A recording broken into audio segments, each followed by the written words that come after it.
Well, I first of all want to thank you for giving me your precious time on a Saturday. I'm going to share with you the story of my country, Somaliland. It's a story that needs to be told. It's a story that needs to have the truth told about it. I will give you a brief so you'll have something, reference documents. But I will share with you the reality of the Horn of Africa, the Somali Horn of Africa, a horn that is very troubled, an area of the world that has known a lot of conflict and which we hope will stabilize and become an area of the world where children can grow in peace, where our youth can be educated, where we can develop our trade and our relationships stronger. We can become a commercial hub. But before that happens, we need peace. Peace is the foundation of all development. I know that you here know what Somaliland is, or where Somaliland is. As you know, Somaliland is the former British Somaliland Protectorate. To our west, there is the La Côte Française des Somalis, or the territory of the Afars and the Isas, which is now the Republic of Djibouti. Then you have British Somaliland Protectorate. And then to the east, we have La Somalia Italiana, Italian colony of Somalia, and one of the three colonies that Italy had in Africa: Somalia, Eritrea, and Libya. It's geography, it's history, it's fact. You cannot change it, I cannot change it. That is history. But very few people know about it.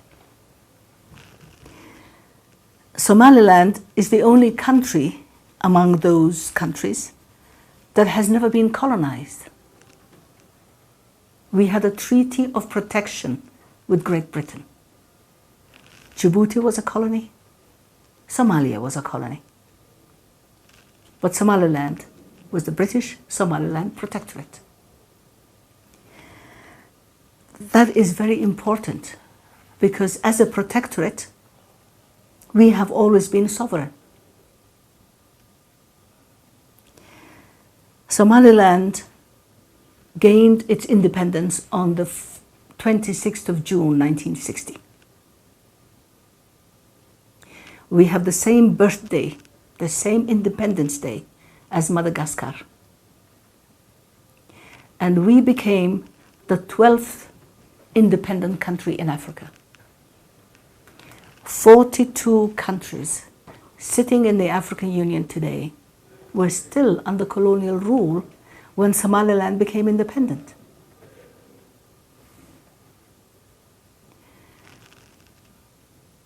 We have, because Somaliland had its sovereignty, we had a very powerful national movements that were campaigning for the independence of all nations. There was the wind of change, the wind of freedom in the late 50s, in the mid 50s, and a time of Kwame Nkrumah, Julius Nyerere, and Jomo Kenyatta, Hastings Banda. These are the people who were campaigning for the independence of the African countries. And the vision at that time was when these African countries would become independent, then they would form the great Pan-African movement. Our people in the 50s had that vision of unity, of cooperation, because unity is strength. Unity brings economic power. It encourages trade. unity, wanting to unite African nations, was not something that was imposed on us, but it was something that was born out of our leaders, from our leaders, encouraged from our leaders. And our late president, Mohammed Ibrahim Egal, who was also my first husband, was one of the leaders who campaigned for the independence of African nations and Somali nations. Because we were not a colony, we had the freedom to speak and campaign. Italy was oppressing the people in Somalia. They could not hold open political campaigns. But we in Somaliland could. And for 1 year before independence, the British groomed Mohammed Ibrahim Egal, who became the first president of an independent Somali nation on the 26th of June 1960. But for 1 year, he was the leader of the government. So the British were training him to hand over the reins of governance to him. These were times when we were very strongly, were passionate about our freedom, about our independence. You in Ethiopia were lucky because you were already a nation that has never been colonized. You were always free. Ethiopia is a great nation that has never known the oppression of colonialism, except for the Second World War, a few months of occupation by the Italians. But you have always been free. We also wanted to be free.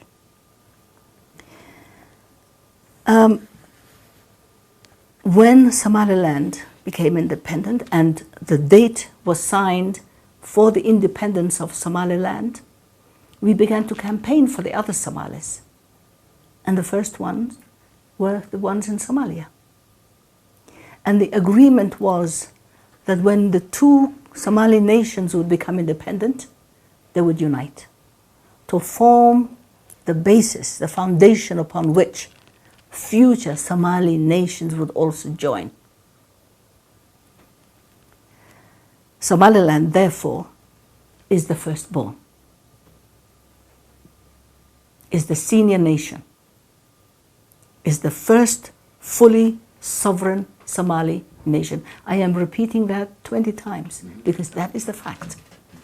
I am repeating that because our neighbor Somalia, who is our junior partner, who became independent 1 week after Somaliland, somehow has given itself a position of owning Somaliland, given itself a position of deciding the fate of Somaliland. Where that has come from, we don't know, because Somalia has never owned Somaliland, has never won Somaliland, has never bought Somaliland. We were two independent sovereign nations who voluntarily united. Somalia, being the second independent Somali nation, somehow did not respect the Act of Union between former British Somaliland and former Etna Somalia. The Act of Union that should have formalized our union was never signed, was never approved by the parliaments of the two nations. When there was a plebiscite, a referendum, they froze it because the referendum showed that the people of Somaliland did not accept the terms that Somalia had included in the Act of Union. So in fact, Somalia and Somaliland have never united formally. It was never a formal union. There was never a signed contract. There was never a marriage. It was an informal partnership. Many people refer to Somaliland as a country that is splitting fragmenting from Somalia. It is not.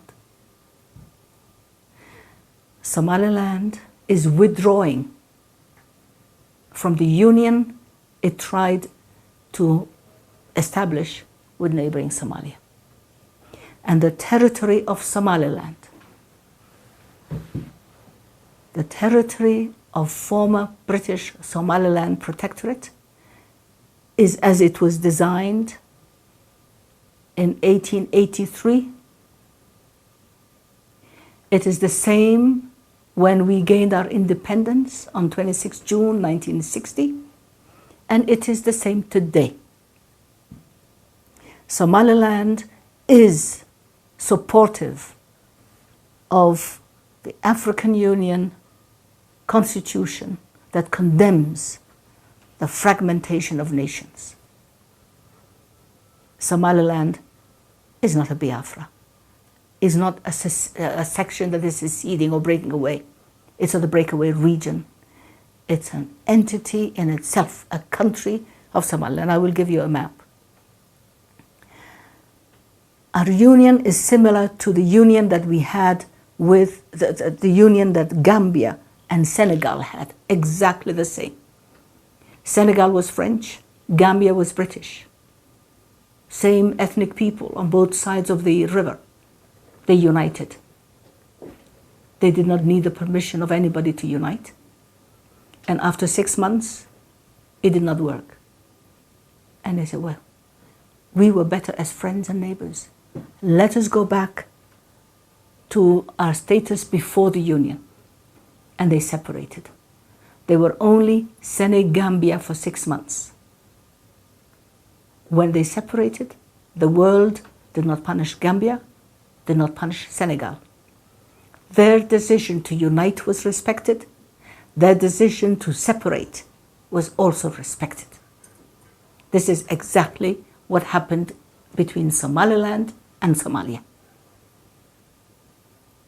The world accepted our union, but is not respecting our separation. Our separation came because our union failed. Our people were oppressed. Trade was moved from Somaliland to Somalia. Banking was moved. Diplomatic presence was denied in Somaliland. Our ports, our schools, our hospitals became shut down. And when the oppression intensified, they took punitive military measures. In fact, there was an attempted coup to separate. The father of Ambassador Salam was a leader of the coup that was attempted on the 10th of December 1961. 1961. I was there because I was wounded. The union failed from the beginning. And when the wish to separate became denied, it turned into a freedom fighters, militia. Many of them sought refuge inside Ethiopia to fight the oppressors, the dictatorship of Siad Barre. From 1982 until 1991, a 9-year civil war continued to separate and withdraw from that union we went into with Somalia. And that war brought airplanes to bomb our cities. Russian MiG fighters were flattening our cities. Civilians were massacred. The weak, the sick, the old, the wounded were thrown into mass graves. Young children, school children, became mobile blood banks. Mobile blood banks because they would go into the classroom and they would say, you, come over. And they would bleed them. They would just take all their blood because they believed if they're young, 11, 12-year-old, their blood is healthy, they have no disease, and they would take all the blood from their child and use for their troops. And when this child collapses, they will throw him into a mass grave. 87 mass graves have been catalogued by the United Nations forensic teams. And we keep finding new mass graves even to this day. Every time it rains, it uncovers new mass graves. Each one containing dozens, if not hundreds, of human remains, with their clothes on, with their shoes on, with their belts on. Young ones, small skeletons, baby skeletons, 5, 6, 10-year-old skeletons. What is the military danger of killing a 5-year-old because he or she is from Somaliland? That was the crime they were executed for. I am describing this in detail because the world has to know this.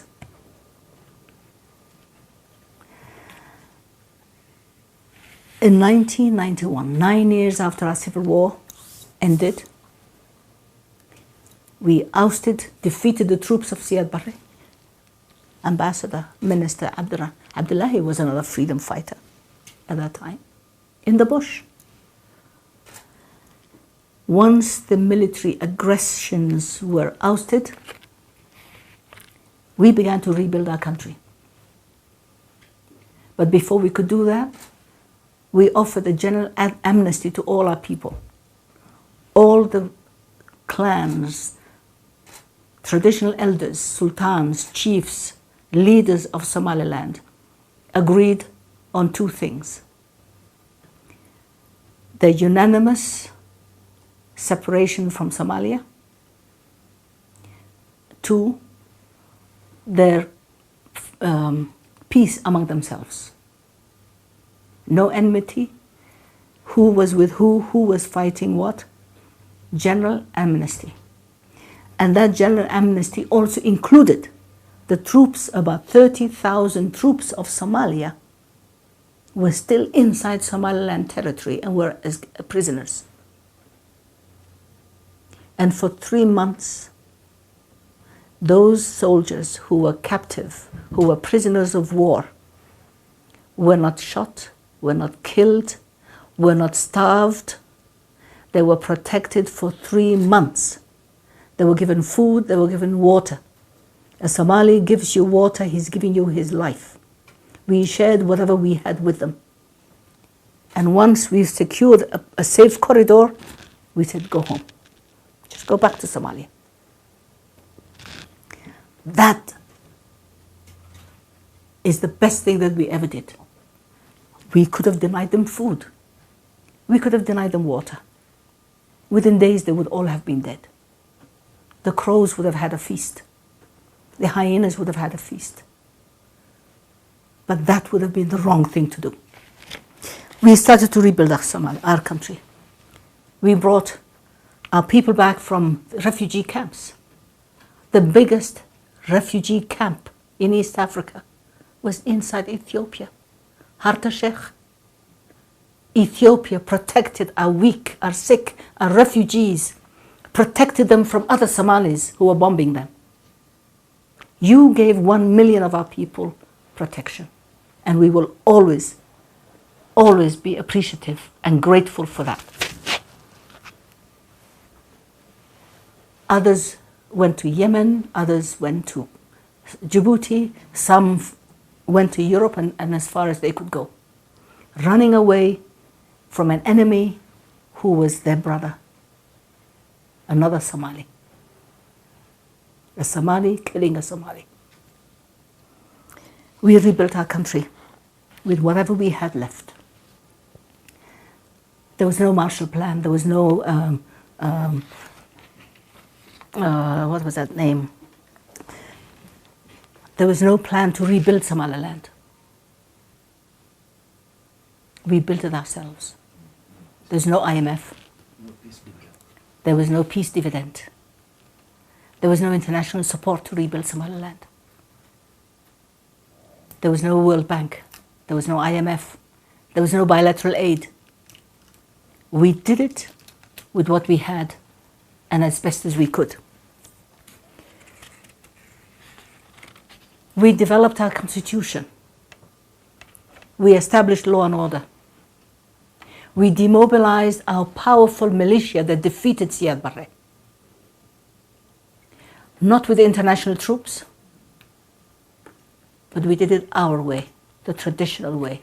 We disarmed a very powerful militia with less than $100,000, paid for by the people, by the community themselves.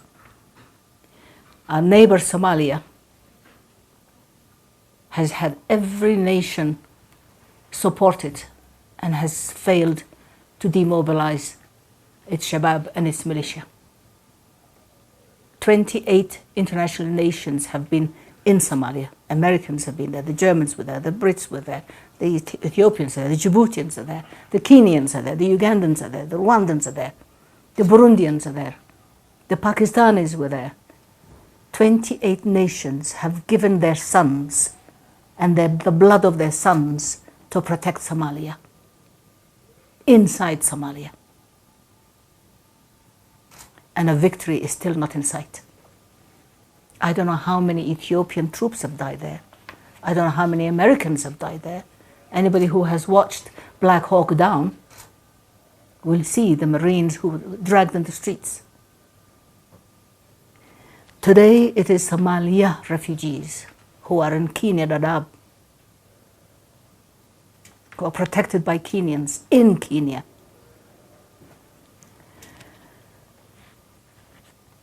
Once peace was secured, we started our nation building, developed our constitution, elected our members of parliament, developed political parties,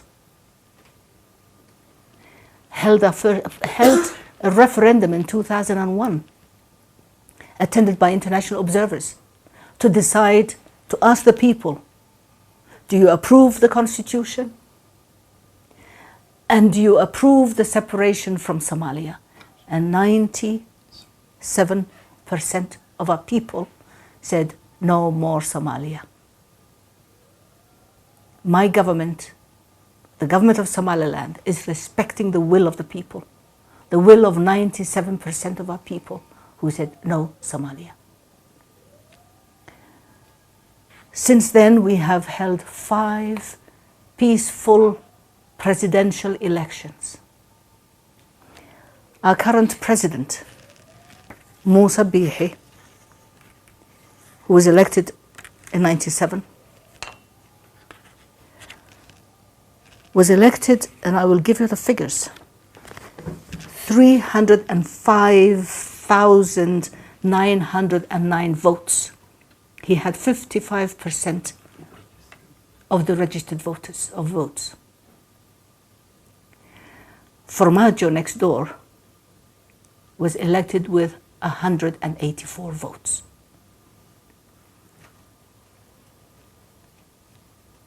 Who is a true president? This is the question I ask myself. Which one is a true president?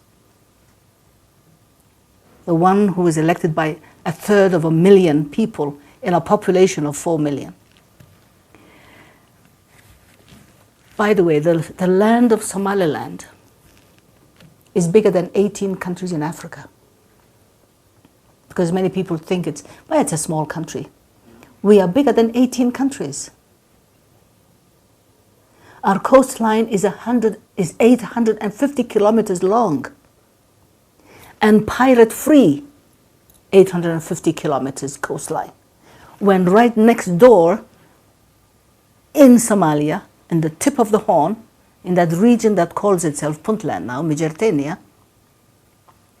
is known as the world's most pirate-infested waters in the world.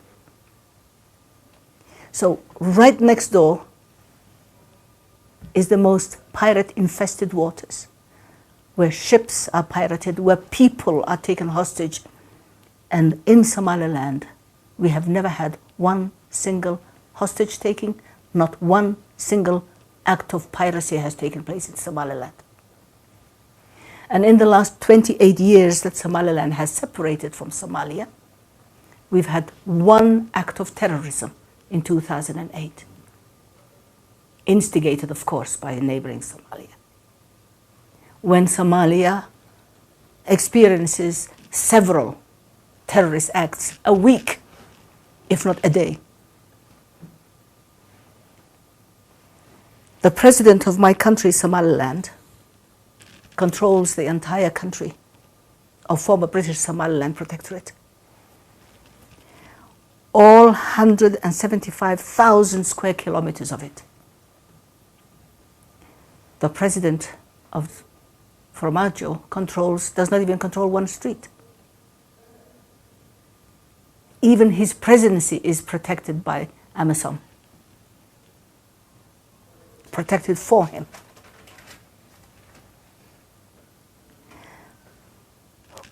I wonder who is a president then? President of what?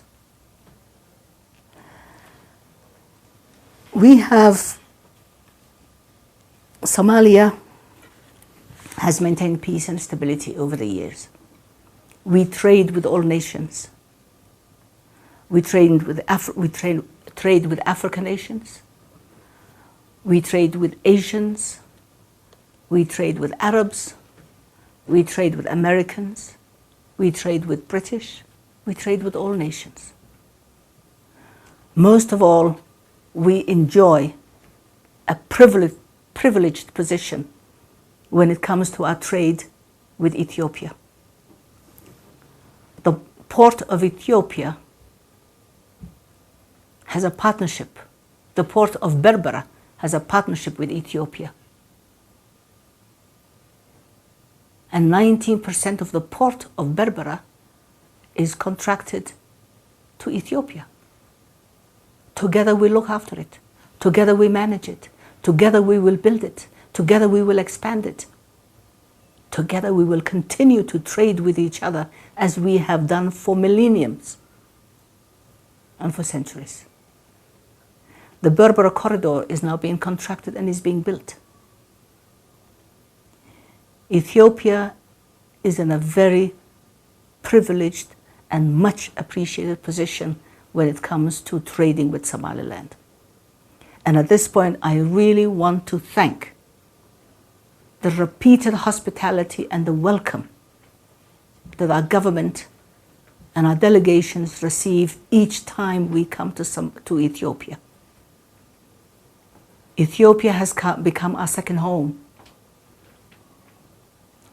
We come here for education. We come here for health. We come here for political discussions. Our partnership grows and strengthens from day to day. And I would like that to be recorded, please. Our expression of thanks and appreciation to be recorded.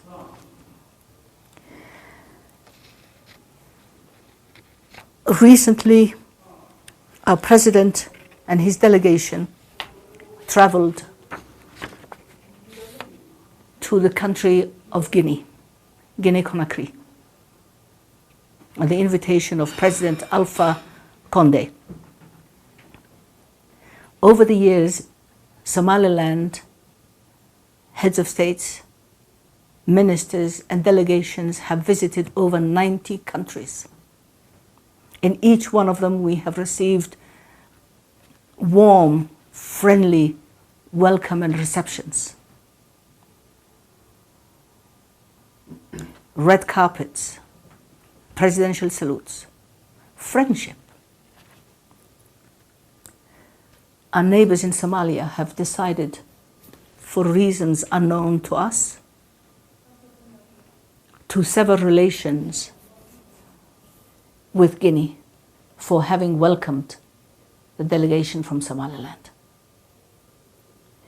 Now the question I ask myself is Somalia planning to sever relations with another 90 countries that have welcomed Somaliland?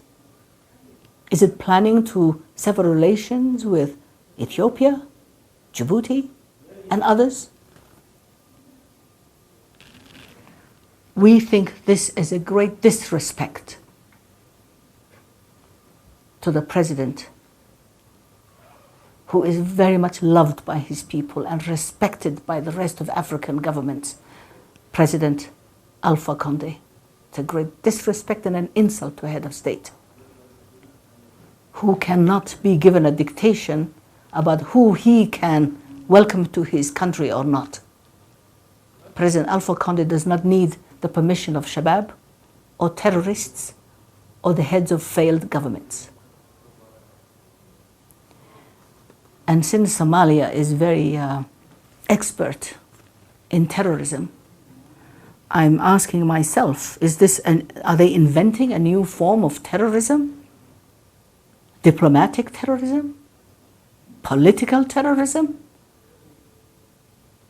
This cannot work in Africa. Heads of states are sovereign and need to be respected as such.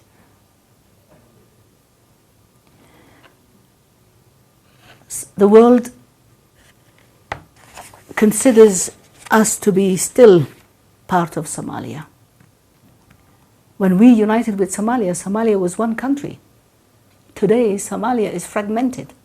Somaliland is intact, but former Italian Somalia is fragmented into mincemeat. Who speaks for Somalia? There is no country known as Somalia. It's little fiefdoms and little warlords who control sections of it. Who in their right mind would reunite with a failed state like Somalia? And for the record, Somaliland respects the territorial integrity of nations. We don't believe in fragmentation. We don't believe in secession. We don't believe in splintering a nation. Borders must remain as in the Constitution of the African Union, as they were at the time of independence, like Somaliland. And the only just thing to do is that since there is no Somalia, no intact Somalia, no government in Somalia, when Somaliland has been peaceful for 28 years, that's a long track record. There is no going back. There is no reunion with Somalia. We need to have dialogue to establish good neighborly relations, and Somaliland, from its position of strength, is ready to dialogue on how we can turn our region into a peaceful region. We're willing to dialogue, and as the special envoy of Somaliland for the peace dialogue, we're ready to talk to Somalia anytime about establishing peace and neighborly, and I will repeat, neighborly relations as two separate, independent nations. Somaliland will not be dictated to. Somaliland is not part of Somalia. Somaliland is not part of the federal or so-called federal government of Somalia. Somaliland is a sovereign country, and the international community needs to come to terms with that. I am going to give you this because, gentlemen, this is the Independence Declaration of Somaliland from Her Majesty Queen Elizabeth II, who is still alive today. This is history. This is fact. You cannot change it. I cannot change it. Somalia cannot change it. To prove Somaliland's independence, this is the congratulatory note from the United States of America by the Secretary of State of the United States of America, who sent it on the 26th of June, 1960. You're congratulating the Somaliland government on the achievement of your independence.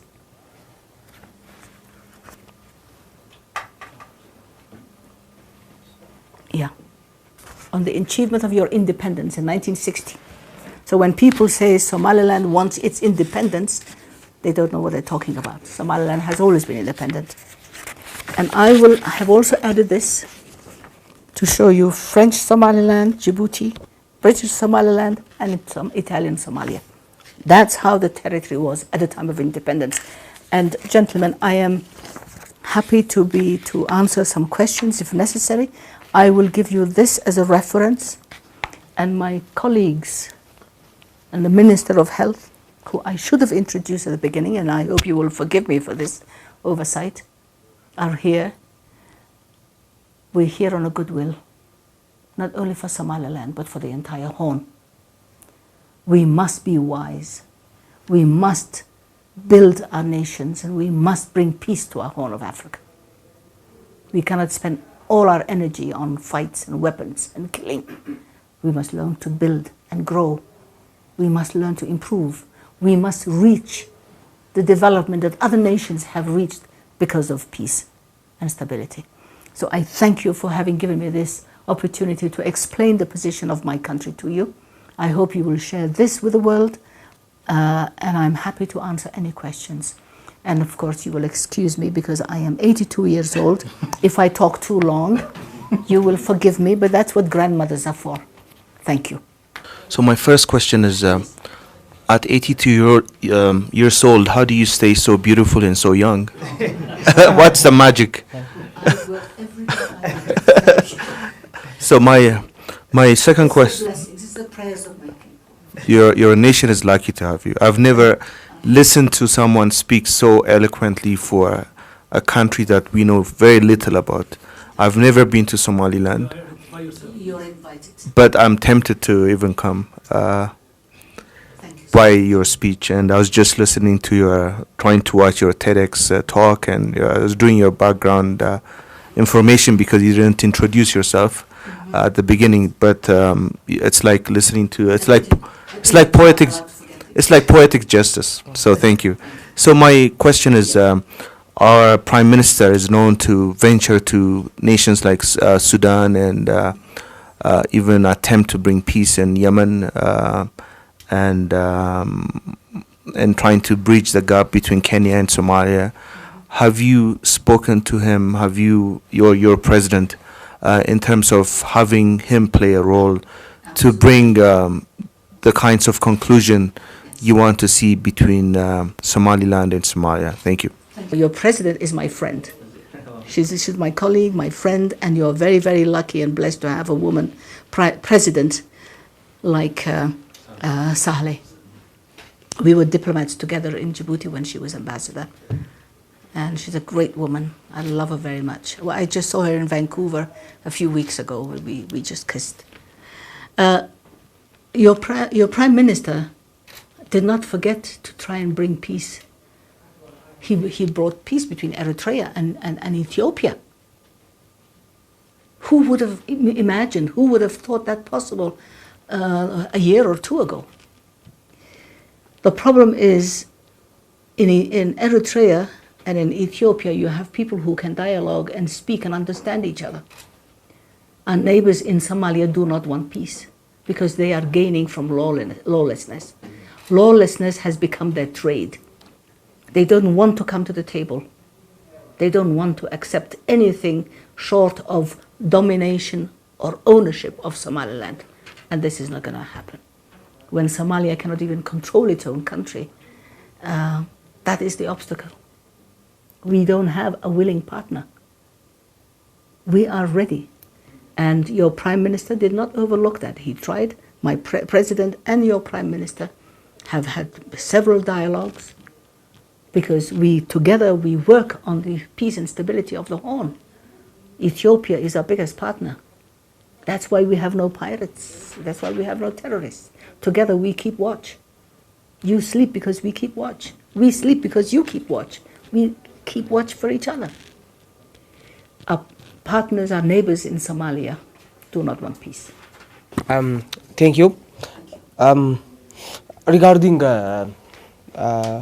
any kind of contacts you may have with Somalia, or the government based in Mogadishu, do you have or are you trying to have low-level contacts or indirect contacts with people that have, let's say, close contacts with the administration of Farmajo with the administration of Farmajo to ensure, at least to try to have neighborly dialogue and for the general well-being of the Horn region. My second question relates to there are disputed borders with Puntland, I understand. From time to time, there have been several daily clashes. What's the situation currently? Thank you. There has been no stable government in Somalia for the past 28 years. They've had 16 peace conferences to bring peace among themselves in Somalia, Italian Somalia. To this day, they are even more fragmented today. As you know, they've had every 4 years there's a new one who comes. Ali Mahdi, Hussein Aidid, and so on and so on and so on and so on to Formaggio. Every 4 years a new one comes. They change their name: transitional government, national government, federal government. I don't know, next one, I don't know what they're going to call it, no government. But somebody comes, gets nominated by 200 votes, spends $1-2 million, buys the votes, collects as much money as he can, and goes away and makes room for the next one. The people of Somalia are suffering. But the people of Somalia have no vote, have no voice. They have no peace. They have not known peace for 28 years. We have contacts with people who try to mediate. Britain has held mediations with us, with the government of Somalia. Turkey, twice. The Emirates, the Egyptians have tried. Everybody has tried. But Somalia does not want peace. Now, when it comes to the region that is referred to as Puntland, is the region of Migertenia. You know, in the Somalia Italiana, if you look at all the regions, Mudug, Migertenia, Banadir, and Bay, Bakol, these are all the regions.